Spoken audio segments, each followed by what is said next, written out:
This call is from a federal prison. You will not be charged for this call. This call is from Jimmy. This call will be recorded and subject to monitoring. You young blood. What's going on? What's going on, Jimmy? Oh man, ain't nothing, my brother. Everything good? Man, everything is everything, man. Yo, man, talk to me, man. I can hear it in your voice already, man. Like, yo, this is crazy, man. Well, liars always be liars, and when people always listen to rappers, that's what they gonna get. They gonna get a bunch of lies, right? Especially lying rappers. Yo. At the end of the day, I'm well and fine, brother. You good, right? And that joint is a false rumor, right?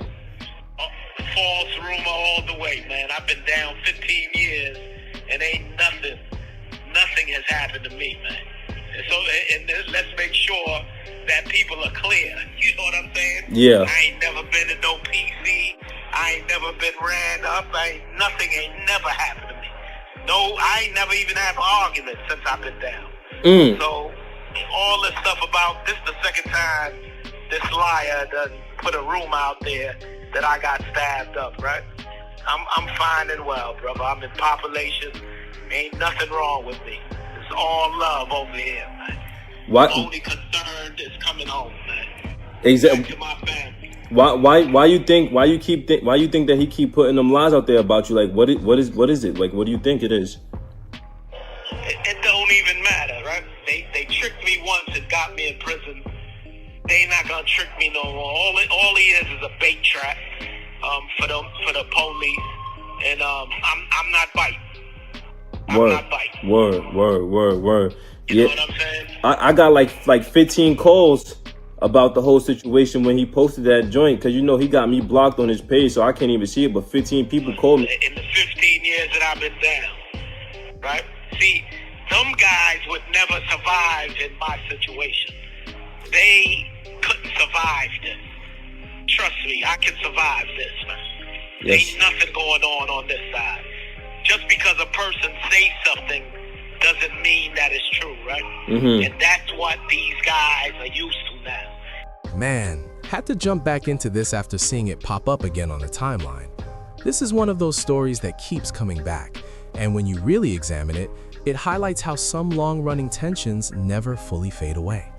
With 50 Cent, this isn't just random chatter online, there's real history behind it. And when he responds, it usually connects back to deeper issues that have been building over time. Now, what makes this even more layered is the gap between public perception and what people close to the situation claim actually happened. With someone like Jimmy Henchman, the record already includes documented cases and widely reported incidents, but online discussions often blur the line between verified facts, exaggeration, and personal commentary.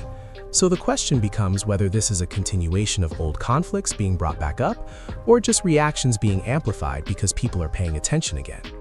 We'll speak on 50 Cent, but understand this situation sits in a space that people often refer to as real-world history, not just internet talk, because there are public records and events that have already played out.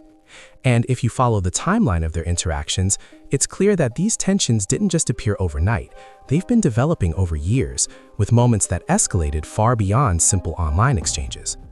At one point, a post surfaced where claims were made about an incident involving Jimmy Henchman, suggesting something happened to him while he was incarcerated, but that immediately sparked pushback from others connected to him. According to those responses, the claims were denied outright, with statements insisting that nothing of that nature occurred during his time inside. That kind of contradiction is exactly what keeps this discussion alive, because different sides are presenting completely different versions of the same narrative.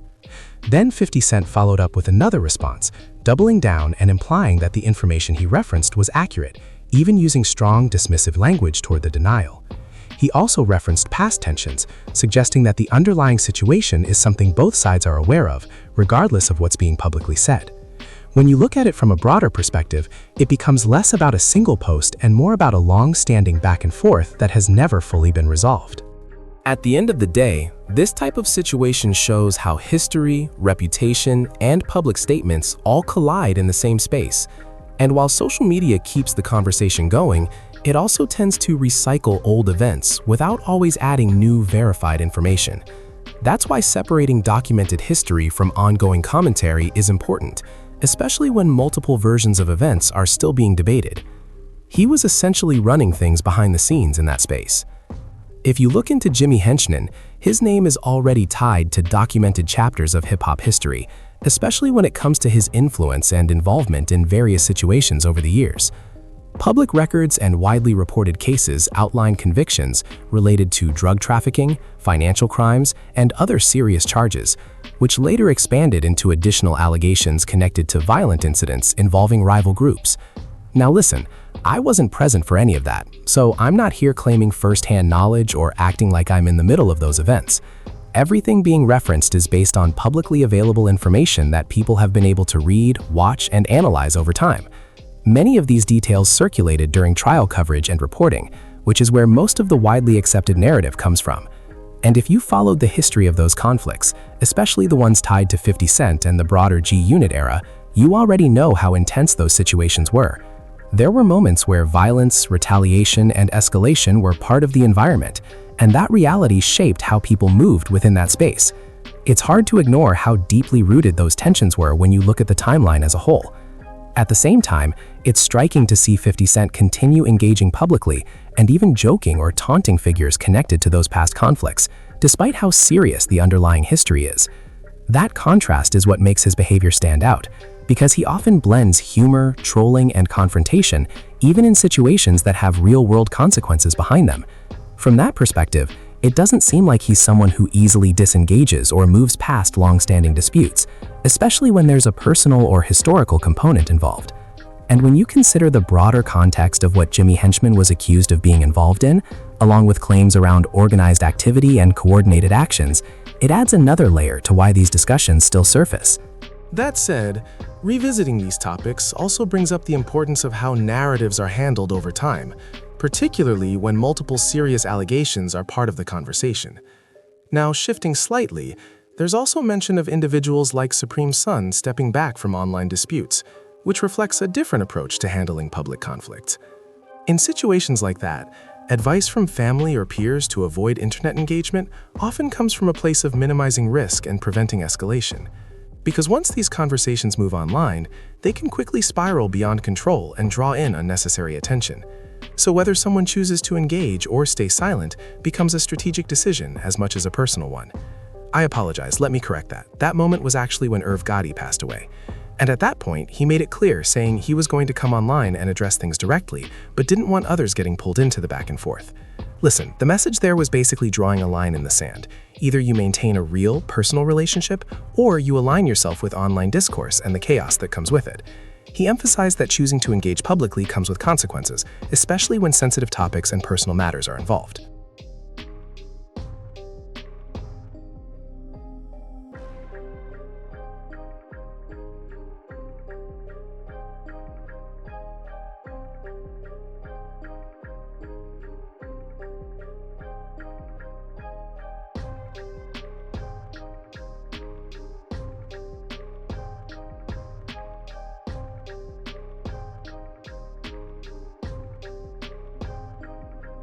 At the end of the day, what you're seeing is a blend of history, personality, and narratives that never really fade once they've taken root.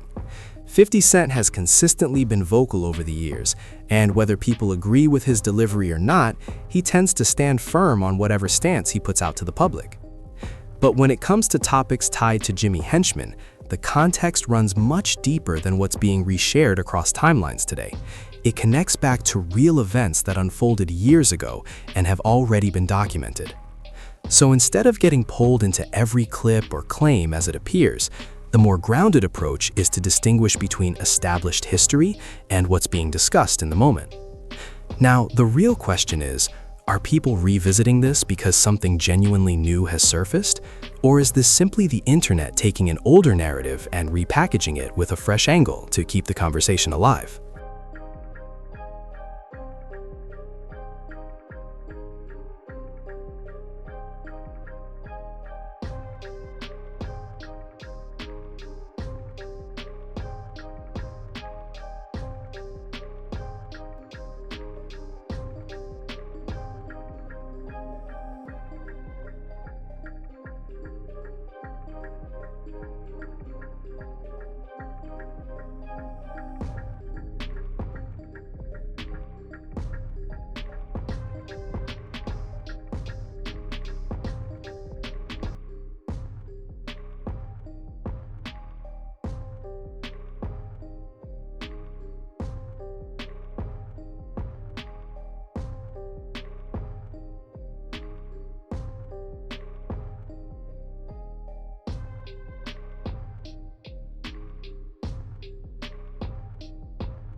I can survive this, man.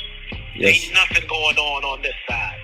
Just because a person says something doesn't mean that it's true, right? Mm-hmm. And that's what these guys are used to now.